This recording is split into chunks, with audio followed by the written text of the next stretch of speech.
ஓம் முருகா போற்றி. ஓம் சரவண பவ. என் அன்பு குழந்தையே, இன்னும் 3 வாரங்களில் உன்னுடைய வீட்டில் எல்லாம் நன்மைகள் எல்லாம் நடக்கப் போகிறது. உன் கடன் பிரச்சனைகள் எல்லாம் தீரப்போகிறது. கஷ்டங்கள் எல்லாம் நிவர்த்தியாகப் போகின்றது. இன்னும் 3 வாரம்தான். உன்னுடைய மிக பிரச்சனை ஒன்றும் தீர இருக்கின்றது. அதற்கு பிறகு உன் வாழ்வில் மெல்ல மெல்ல நல்லது நடக்கப் போகிறது. சந்தோஷம் நிலைத்து நிற்கப் போகின்றது. இந்த முருகனின் அருள்வாக்கு உனக்கு நிச்சயம் பலிக்கும். கடன்பட்டவன் நெஞ்சம் போல நீ கலங்கி நிற்கின்றாய். பட முடியாத கஷ்டம் வந்துவிட்டது என்று பயந்து கொண்டிருக்கின்றாய். இன்னும் 3 வாரங்களில் என் அருளால் இந்த நிலை நிச்சயம் மாறும். உன்னுடைய கஷ்டங்கள் எல்லாம் நிவர்த்தியாகும். உன் கடன் பிரச்சனைகள் எல்லாம் தீர்ந்துவிடும்.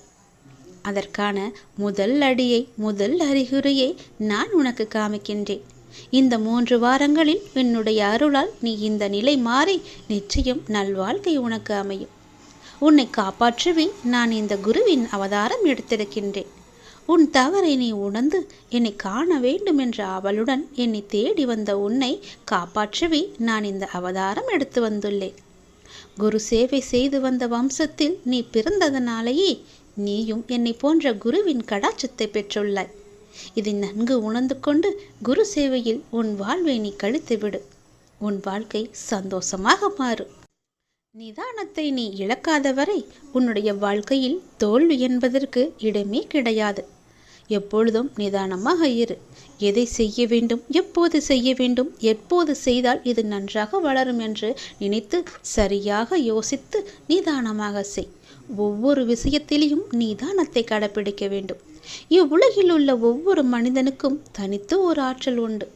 உனக்கும் ஒரு ஆற்றல் இருக்கிறது. அதை நீ வாழ்க்கையின் சரியான முன்னேற்ற பாதையில் பயன்படுத்தி நீ பயணித்து கொண்டு வந்தால் அது நிச்சயம் நல்விளைவை தரும். நல்விளையை தருகின்ற விலைக்கு உன்னை உயர்த்து கொண்டு போய் சேர்க்கும் என்பது நிதர்சனமான உண்மை. உன்னிடம் உள்ள ஆற்றலை நீ குறைத்து மதிப்பிட்டு கொண்டிருக்கின்றாய். என்னால் இது முடியுமா என்று எடுத்த எடுப்பிலேயே எதை கண்டும் அச்சப்படாதே. உனது உணர்வுகள், எண்ணங்கள், பேச்சுக்கள் எல்லாம் எத்தகைய நிகழ்வை சுற்றி விரும்பியோ வெறுத்தோ தீவிர வட்டமிடுகிறதோ அதுவேதான் உனக்கு நடக்கும். ஆகவே உனக்கு வேண்டியதை பற்றி மட்டுமே தீவிர உணர்வோடு சிந்தித்தும் பேசியும் விரும்பியும் இரு. நீ நினைத்தது விரைந்து நிறைவேற வேண்டுமானால் தோல்விக்கு அஞ்சி முடங்கி கிடப்பதோ மடங்கி கிடப்பதோ நல்ல வாழ்க்கையை உனக்கு தராது.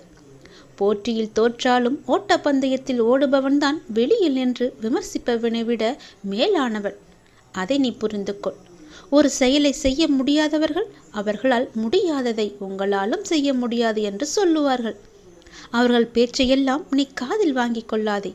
சொல்லுபவர்கள் சொல்லட்டும்.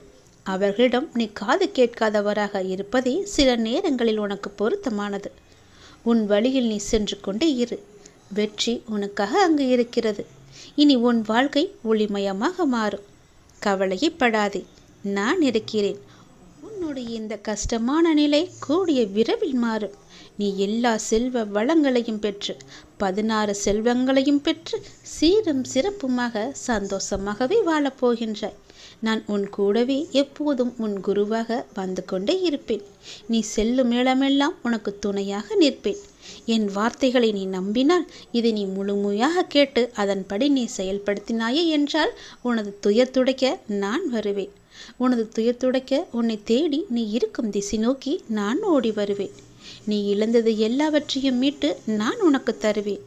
நம்பிக்கையோடு நான் சொல்வதையெல்லாம் செய். உன் வாழ்க்கை ஒளிமயமாக மாறும். நிச்சயம் உன் கடன்பட்ட வாழ்க்கை மாறி சந்தோஷம் நிலைத்து நிற்கும். பட முடியாத கஷ்டமெல்லாம் வந்துவிட்டது என்று நீ பயந்து கொண்டிருக்கின்றாய் அல்லவா? அந்த கஷ்டங்கள் காணாமல் போகும். இன்னும் 3 வாரங்களில் என்னுடைய அருள் உன் வீட்டில் நிகழும். கஷ்டங்கள் நிவர்த்தியாகும். சந்தோஷம் பூத்து குலுங்கும். நிம்மதியாக இரு, சந்தோஷமாக இரு. எல்லாமே உன் வாழ்க்கையில் திரும்ப கிடைக்கப் போகின்றது. சந்தோஷம் பல மடங்கு கிடைக்கப் போகின்றது. என்னை நம்பினால் முழுவதும் கேள். பிரச்சனைகள் வரும்போது நீ துவண்டு போகக்கூடாது. தைரியமாக சந்தித்து உன்னுடைய வேலையை நீ நம்பிக்கையோடு செய்ய வேண்டும். பிரச்சனைகளை பார்த்து நீ பயந்து ஓடினால்தான் அது உன்னை இன்னும் வேகமாக துரத்தி கொண்டு உன்னை நோக்கி ஓடி வரும். அதை நீ ஒரு முகம் திரும்பிப்பார். உன்னை பார்த்து அது பயப்படும். ஒவ்வொருவரின் பலவீனத்தை தெரிந்து கொண்டு ஏமாற்றுபவர்கள் இந்த உலகில் நிறைய பேர் இருக்கத்தான் செய்கின்றார்கள். இந்த உலகில் இருந்து கொண்டும் இருக்கிறார்கள். அதற்கெல்லாம் நீ அஞ்சக்கூடாது. அதே போல தேவையில்லாமல் உன்னை சுற்றியுள்ளவர்கள் எல்லோர் மீதும் நீ சந்தேகப்படவும் கூடாது. எல்லோரும் நல்லவர்களும் இல்லை, எல்லோரும் தீயவர்களும் இல்லை. நீ எல்லோரையும் நம்ப வேண்டிய அவசியமும் இல்லை. யார் எப்படி என்று தெரிந்து கொண்டு ஓரளவு தூரத்துடனே எல்லாரிடமும் பழகிக்கொள். எல்லோரையுமே ஒரு அளவுடன் வைத்துக்கொள். எல்லோருக்கும் நீ சமமாக நினைக்காதே. நம்பிக்கையோடும் நேர்மையோடும் உண்மையாகவும் வாழ்பவர்களுக்கு தீங்கு விளைவிக்கும் எண்ணத்தோடு இருப்பவர்கள் தானாகவே அவர்கள் வாழ்வில் இருந்து விலகும்படி அவர்கள் தீய செயல்களை அதை செய்துவிடும். எனவே நீ அமைதியாக இரு. உன்னுடைய மனதுக்கு தெரியும் நீ யார் என்று, நீ எப்படிப்பட்டவன் என்று. அதே போல உனக்கு எதிரி நிற்பவர் சரியான நபர்தானா, நல்லவரா கெட்டவரா என்று அறிந்து கொள்ள வேண்டியது உன்னிடம் மட்டுமே இருக்கின்றது. சூழ்நிலைக்கு ஏற்ப அனுசரித்துதான் போக வேண்டும். எப்போது எதிர்கொள்ள வேண்டும் என்பதை தெரிந்து நீ வைத்துக்கொள். உன்னை ஒருவர் மன ரீதியாகவும் உடல் ரீதியாகவும் துன்புறுத்தினால் அதன் ஆரம்ப நிலையிலேயே நீ அதை தடுக்க வேண்டும். இல்லாவிட்டால் பேரிழப்பிற்கு அதுவே வழிவகுத்துவிடும். யார் எது சொன்னாலும் நீ நம்பி விடாதே. நீ உன் காதால் கண்ணால் பார்த்தால் மட்டுமே நீ நம்ப வேண்டும். அவர் சொல்கிறார்கள் இவர் சொல்கிறார்கள் என்ற எண்ணத்தோடு யாரிடமும் சென்று வீண் வாக்குவாதத்தில் ஈடுபடாதே. அவர்கள் சொல்வது உண்மையாக இருக்கலாம் அல்லது பொய்யாக கூட இருக்கலாம் அல்லவா? வீணாக அடுத்தவர் மீது பழி போடும் எண்ணத்தோடு கூட அவர் உன்னிடம் சொல்லலாம். அதனால் எதை பற்றியுமே நீ சிந்திக்காதே. நீ பார்த்தாய் என்றால் மட்டும் கேள். நீ கேட்டாய் என்றால் மட்டுமே அதில் நீ விளக்கம் தேர்த்துக்கொள். அப்படி அது உனக்கு பெரிதாக இல்லை என்றால் அதை அப்படியே விட்டுவிடு. எதை பற்றியுமே சிந்திக்காதே. கடவுள் இருக்கிறார், எல்லாவற்றையுமே பார்த்து கொள்வார் என்ற நம்பிக்கையோடு அதை விட்டு நீ தூரமாக போய்விடு. அதை பற்றிய சிந்தனையே உனக்கு வரக்கூடாது. எதற்கும் நீ கவலை கொள்ளாதே. இந்த நிலை கூடிய விரைவாகவே மாறும். நிச்சயமாக நல்ல ஆரோக்கியத்துடன் எல்லா செல்வ பலங்களையும் பெற்று சிறப்பாகவே மகிழ்ச்சியாகவே சந்தோஷமாகவே உன்னுடைய வாழ்க்கையை நீ வாழப்போகின்றாய். அதற்கான காலகட்டத்தை எல்லாம் நீ நெருங்கிவிட்டாய். இனி உன்னுடைய வாழ்வு நல்லதாகவே இருக்கப் போகிறது, நன்மையாகவே இருக்கப் போகிறது. யார் என்னை எதிர்த்து பேசினார்களோ அவர்களே உன்னை பார்த்து வியக்கும் வண்ணம் நான் உன்னை வாழ வைக்கப் போகின்றேன். நான் சொல்வது போலவே செய்து கொள். நான் சொல்வதை உனக்கு அலட்சியமாக வேண்டாம். அதை நீ பொறுமையாக கேட்டு நான் சொல்வது போலவே செய்தால் உன்னுடைய வாழ்க்கை மிக சிறப்பாக இருக்கும். இந்த நொடி உன் மனதில் என்ன நினைத்துக் கொண்டிருக்கின்றாய்? ஒரு முக்கியமான விஷயத்தை பற்றி நீ நினைத்துக் கொண்டிருக்கின்றாயா? அதை பற்றிய கவலை உன்னை ஆட்கொண்டு இருக்கின்றதா? கவலையே படாதே. அதை நான் நிறைவேற்றி வைக்கின்றேன். உனக்கு எது தேவையோ அதை நானே நிறைவேற்றி வைக்கின்றேன். உன் மனநிலையை நீ மாற்றிக்கொள். உன் வீட்டில் நான் இருக்கிறேன் என்பதை நீ நம்பு. உன்னுடன் நான் இருக்கின்றேன் என்பதை நீ திடமாக நம்பு. என் மீதான நம்பிக்கையை இன்னும் நீ அதிகப்படுத்திக்கொள். இதோடு நீ நினைப்பது நிச்சயம் நடக்கும். அனைத்தையும் என்னிடம் சமர்ப்பித்துவிட்டு நீ மௌனமாக நிம்மதியாக இரு. நிதானமாக இருக்க கற்றுக்கொள். உன் வேண்டுதலை நான் நிறைவேற்றி காமிக்கின்றேன். ஏனென்றால் உனக்கான நல்ல நேரம் துவங்கிவிட்டது.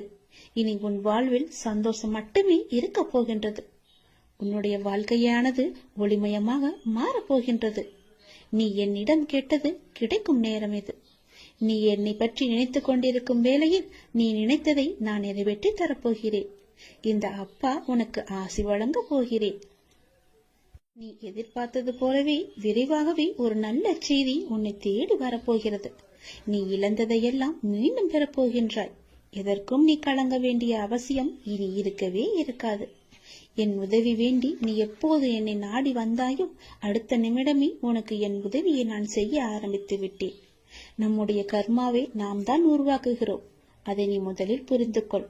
அதாவது நம்முடைய எண்ணங்களால், நாம் பேசுகின்ற சொற்களால், நாம் செய்கின்ற செயல்களால். அதனால் எப்போதுமே நிதானத்தை மட்டும் நீ கடைபிடித்து வா. பேசும்போது நிதானமாக பேசு. பேசும்போது ஒரு முறைக்கு பல முறை யோசித்த பிறகு பேசு. நீ செய்கின்ற செயல்கள் இது சரியா தவறா நல்லதா கெட்டதா என ஆராய்ந்து பார். அதற்கு பிறகே அதை செயல்பட நீ முயற்சி செய். நீ எப்பொழுதும் ஆனந்தமாகவே இருப்பாய். அற்புதங்களை நீ பெற்றுக்கொண்டே இருப்பாய். நீ என்று மனம் நொந்து கண்ணீர் விட ஆரம்பித்தாயும் அந்த நொடியே உனக்காக நான் உனக்குள்ளே இறங்கிவிட்டேன். இனி கவலையே இல்லை. என் குழந்தை தைரியமாக இருக்க வேண்டும். உனக்காக உன்னுடைய அப்பா நான் இருக்கும்போது இனி உன் கண்களிலிருந்து கண்ணீர் வரக்கூடாது. நான் உனக்கு செய்ய போகும் நல்லதுகளை, ஒன்றின் பின் ஒன்றாக வரும் நல்ல செய்திகளை கேட்டு நல்லதுகள் நினைத்து உன் கண்ணில் இருந்து ஆனந்த கண்ணீர் மட்டுமே வர வேண்டும். அதை நான் பார்த்து சந்தோஷம் அடைய வேண்டும். இல்லை என்று கேட்பவன் பிச்சைக்காரனாகின்றான். இருந்தும் தர மறுப்பவன் பிச்சைக்கு காரணமாகின்றான். அதனால் நீ பிச்சைக்கு காரணமாக இருக்காதே. இல்லை என்று தேடி வருபவர் உன்னிடம் இருக்கும் என்ற எண்ணத்தில் தானே வருகிறார். அப்படியென்றால் கடவுளிடம் தானே எல்லாம் இருக்கும். நீ அவருக்கு கடவுளாக தெரிவாய். இல்லை என்று சொல்லாமல் கொடுத்து விடு. உன்னுடைய காரியங்கள் அனைத்தும் வெற்றி பெறும். உன் துயரங்கள், உன்னுடைய வியாதிகள், உன் கடன் சுமைகள் அனைத்தும் உன்னை விட்டு விலகப் போகின்றது. கூடிய விரைவில் நீ விரும்பும் எண்ணங்கள் நிறைவேறப் போகிறது. செல்வம் பெருக போகிறது.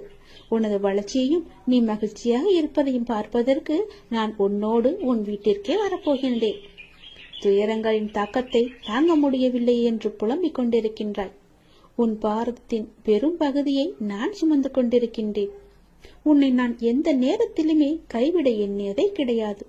உனக்காக நிழலாக, என்றும் உனக்காக நீ செல்லும் இடமெல்லாம் ஏதாவது ஒரு ரூபத்தில் நான் உன்னை துணையாக வந்து காப்பாற்றிக் கொண்டே இருக்கின்றேன். மனதையும் வாக்கையும் செயலையும் ஒருமுகப்படுத்தி நேர்மையாகவும் முள்ளப்பூர்வமாகவும் நீ செயல்படுத்த பழகிக்கொள். அவ்வாறு நீ உன் வாழ்வில் செயல்பட துவங்கினால் உன்னுடைய துக்கங்கள் அனைத்துமே ஒரு முடிவுக்கு வந்துவிடும். அனைத்து துன்பங்களும் விலகிவிடும். உன் வாழ்க்கையில் என்ன நடந்தாலும் உனது நன்மைக்காக மட்டுமே நான் நடத்துகிறேன் என்பதை நம்பு. என் குழந்தையாக நீ எதற்கும் எப்போதும் யாருக்காகவும் நீ பயப்பட வேண்டாம். எல்லாமே நீ விரும்பியது போலவே நல்லதாகவே நடக்கும். இது உன் அம்மாவாக, அப்பாவாக, உன் குருவாக என்னுடைய சத்திய வாக்கு. இது எல்லா மங்களங்களும் உனக்கு விளைய போகின்றது. எந்த ஒரு சூழ்நிலையிலும் நீ கவலை மட்டும் நீ படக்கூடாது. எதிர்மறை எண்ணத்தை உன் மனதிற்குள்ளே கொண்டு வரக்கூடாது. எப்போதும் நீயும் உன் வீடும் நேர்மறையாகவே எப்பொழுதும் சூழ்ந்து இருக்கட்டும். நேர்மறையை மட்டுமே உனக்குள்ளும் உன் வீட்டிற்குள்ளும் கொண்டு வா. தன்னை நாடி வருபவர்களிடம் எந்த வித்தியாசங்களையும் நான் ஏற்ற இறக்கங்களையும் நான் பார்க்க மாட்டேன். தன் சன்னதியை அடைந்து கண்மூடி நம்பிக்கையுடன் பிரார்த்தனை செய்பவர்கள் மேல் தன்னுடைய பேரருளை நான் வியாபிக்க செய்கின்றேன். இன்றைய தினம் என்னுடைய பேரருளை நீ பெற்று வாழ்வாங்கு வாழப்போகின்றாய். சந்தோஷங்கள் பொங்க நான் உன்னை ஆசீர்வதிக்கின்றேன். என்னை சரணாகதி அடைந்தவர்கள் துன்பத்தில் விழும் தருவாயில் கூட அவரது கை கொடுத்து நான் தூக்கி விடுகிறேன். கைபிடித்து எழுந்து என்னிடம் வந்து விட்டால் போதும், நான் அவர்களை பார்த்துக் கொள்வேன். நிச்சயம் உன்னுடைய எதிர்காலம் மிக சிறப்பானதாக மாற்றித்தர நான் உனக்கு சத்திய வாக்கு தருகிறேன். கடந்த காலத்தை நீ கடந்து வந்தால்தான் எதிர்காலம் உனக்கு கைகூடி வரும். நடந்து முடிந்தது அனைத்துமே பாடம். அதை மீண்டும் மீண்டும் நினைத்து கொண்டிருந்தால் கண்முன் இருக்கும் வாய்ப்பும் கண்ணுக்கு தெரியாது போய்விடும். நல்ல திசை, உனக்கு நல்லதே நடக்கும். இந்த அப்பன் எப்போதுமே உனக்காக மட்டுமே இருக்கின்றேன். உன் நல்லதுக்காகவே நான் வாழ்ந்து கொண்டிருக்கின்றேன். உனக்கு நல்லது செய்யவே உனக்கு துணை புரிந்து கொண்டிருக்கிறேன்.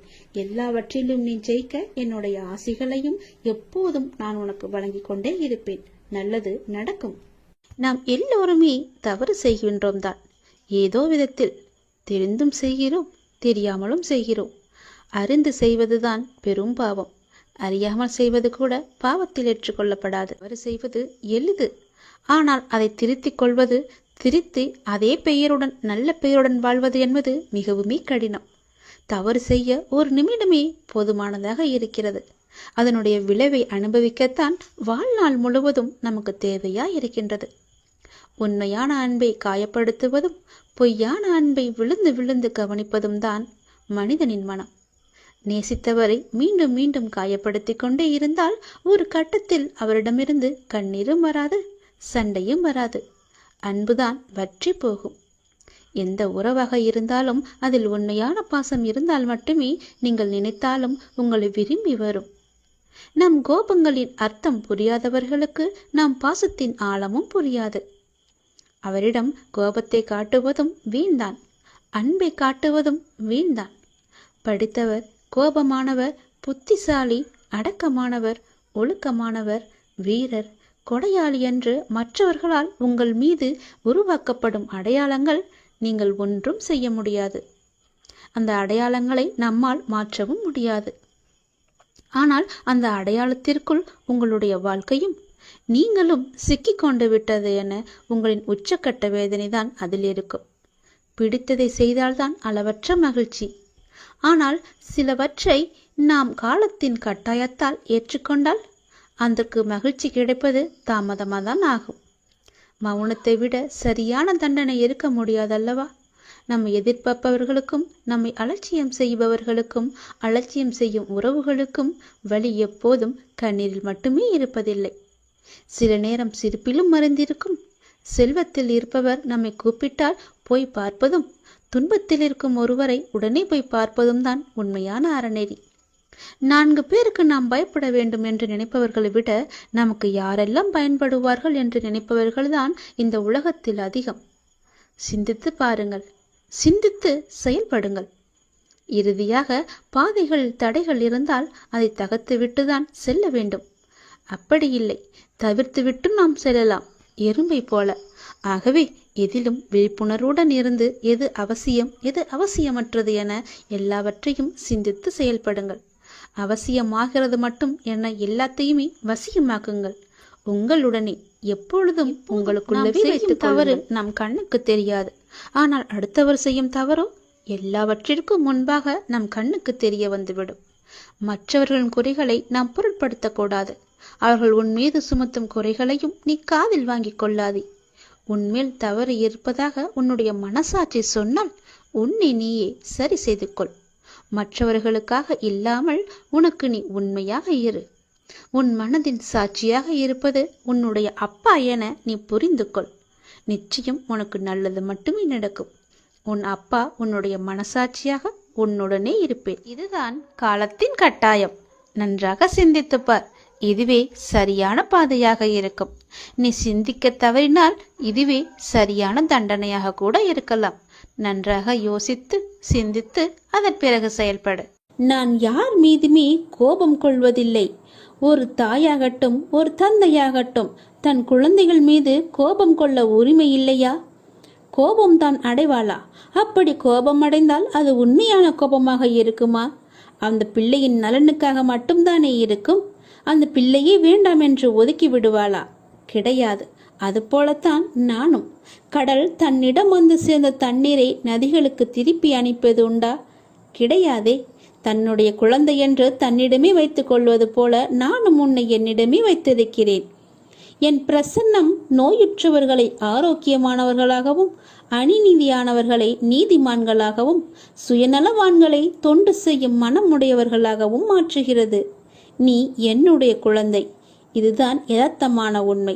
இந்த யதார்த்தமான உண்மையை புரிந்து கொள்ளுங்கள். நீங்கள் விழிப்புணர்வின்றி தேவையற்ற விஷயங்களுக்காக கோபப்படும் நபராக இருந்தால் உங்களின் முதல் எதிரி நீங்கள்தான் என்பதை தெரிந்து கொள்ளுங்கள். யார் மீதும் எப்பொழுதும் எதற்காகவுமே கோபப்படாதீர்கள். அன்பால் சாதிக்க முடியாததை ஒரு கோபத்தால் சாதிக்க முடியுமா? எதையுமே சாதிக்க முடியாது. எந்த சந்தர்ப்பத்தையும் எப்பேற்பட்ட சூழலையும் சமாளிக்க தெரிந்த அறிவு நிறைந்தவராக நீங்கள் இருக்கலாம். ஆனால் அன்பின் முன் உங்கள் அதே அறிவென்னும் ஆயுதம் பலமிழந்து போகும் என்பதை நினைவில் கொள்ளுங்கள். நீங்கள் விரும்பியது, ஆவல் கொண்டது இவை யாவுமே முளைக்காது. நீங்கள் விதைத்ததே முளைக்கும்.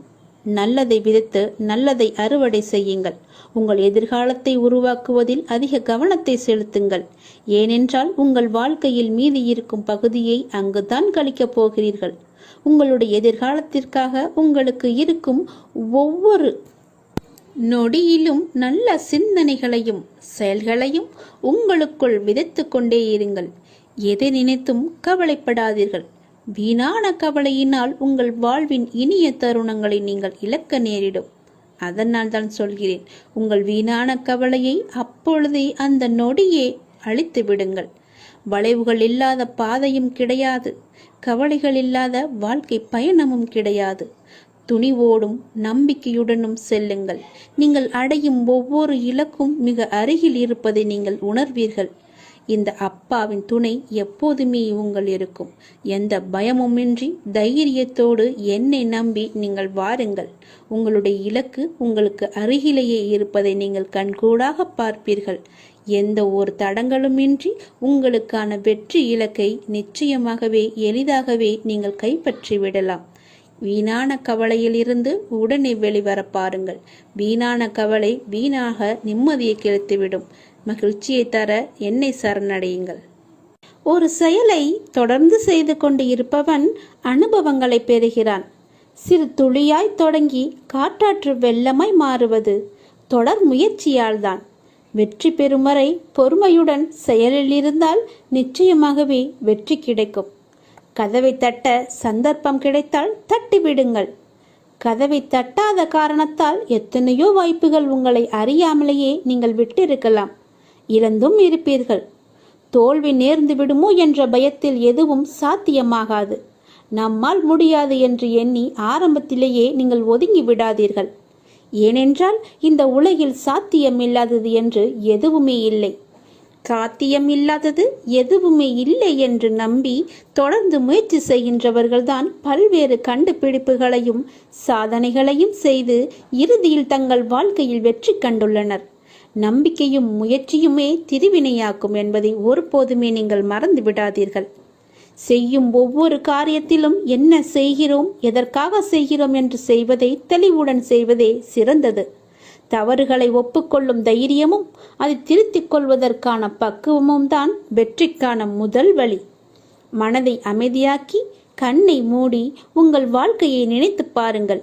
இங்கு யாருக்கும் யாரும் யாதுமே நிரந்தரமில்லை. ஒரு நாள் எல்லாமே வெற்றிடம்தான். அப்படி இருக்கையில் ஏன் நீங்கள் இதற்கு போய் உங்கள் மனதை போட்டு குழப்பிக் கொள்கிறீர்கள்? ஏன் எல்லா நேரமும் அது கிடைக்கவில்லையே, இது நடக்கவில்லையே என்று புலம்பிக் கொண்டு இருக்கிறீர்கள்? உங்களுக்கு எது வேண்டுமோ, எந்த லட்சியத்தை அடைய நினைக்கிறீர்களோ அதை மனதில் கொண்டு செயல்படுங்கள். ஒரு நாள் கண்டிப்பாக அது உங்களை வந்து சேரும். அதுவரை எதற்கும் மனதில் கஷ்டப்பட்டு கொண்டிருக்கிறீர்கள். எதற்காக கஷ்டப்பட்டு கொண்டிருக்கிறீர்கள்? இருப்பதை கொண்டு சந்தோஷமாக வாழுங்கள். உங்களது எண்ணங்களை ஒரு நிலைப்படுத்தி நம்பிக்கையோடு உங்கள் கடமைகளை செய்யுங்கள். நிச்சயம் நீங்கள் எதிர்பார்த்த அளவுக்கு மேல் உங்கள் விருப்பங்கள் எல்லாமே நிறைவேறும். அந்த காலம் வெகு தூரத்தில் இல்லை. நீங்கள் உங்களுடைய ஆற்றலையும் திறமையையும் வளர்த்து கொண்டால் இந்த உலகமே உங்களை தேடி நிச்சயம் உங்களை தேடி வரும். அப்பா, நான் சொல்கிறேன், இது என் மீது சத்தியம். நீங்கள் எதற்குமே உங்கள் மனதை போட்டு குழப்பிக் கொள்ளாதீர்கள். உங்களுக்கு என்று ஒரு வாய்ப்பு கிடைத்தால் அந்த வாய்ப்புக்குள்ளே நீங்கள் நுழைந்து விடுங்கள். அந்த வாய்ப்புதான் உங்களுக்கான வெற்றிக்கான வழி என்று நினைத்து கொள்ளுங்கள். வீட்டிலேயே முழங்கி இருப்பதால் ஒன்றுமே உங்களுக்கு தெரியாமல் கூட போய்விடும். வெளியே வந்து பாருங்கள். அப்போதுதான் என்ன நடக்கிறது என்று தெரியும். நம்பிக்கையோடு வாருங்கள். உனக்கு துணையாக வெளியில் நான் இருக்கிறேன். நம்பிக்கையோடு என் பேச்சை கேட்டு என் சொல்படி நட. நல்லது நடக்கும். யார் உனக்கு துன்பத்தை கொடுத்தார்கள் என்று உனக்கு ஞாபகம் இருக்கிறதா? உன்னுடைய இன்றைய பிரச்சனைக்கு யார் காரணம் என்று ஞாபகம் இருக்கிறதா? எதையும் நீ மறந்திருக்க மாட்டாய்.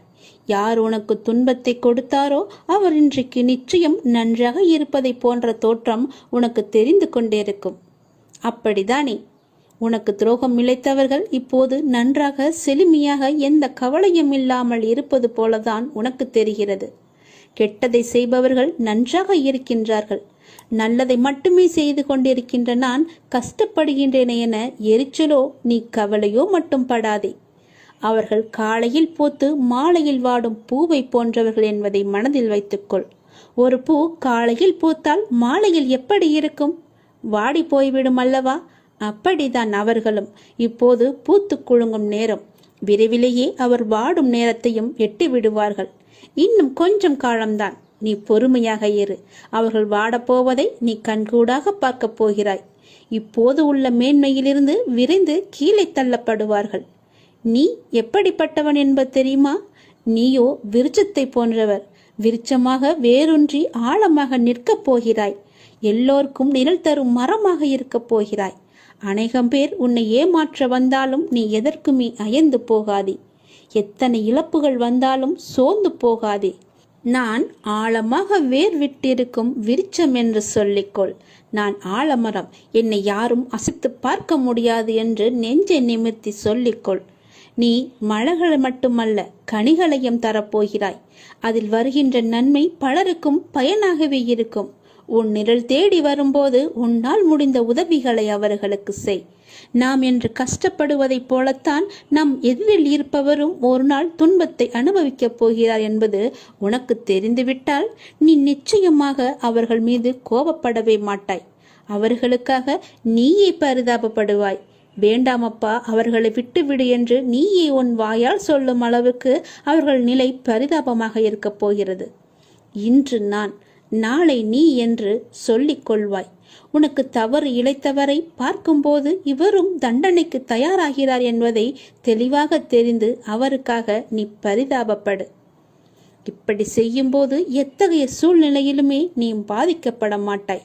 உன் மனதில் குழப்பம் வராது. உன் மனதில் தெளிவு பிறக்கும். உன் மனதில் கவலையே இருக்காது. உன் மனதில் நிம்மதி இருக்கும்.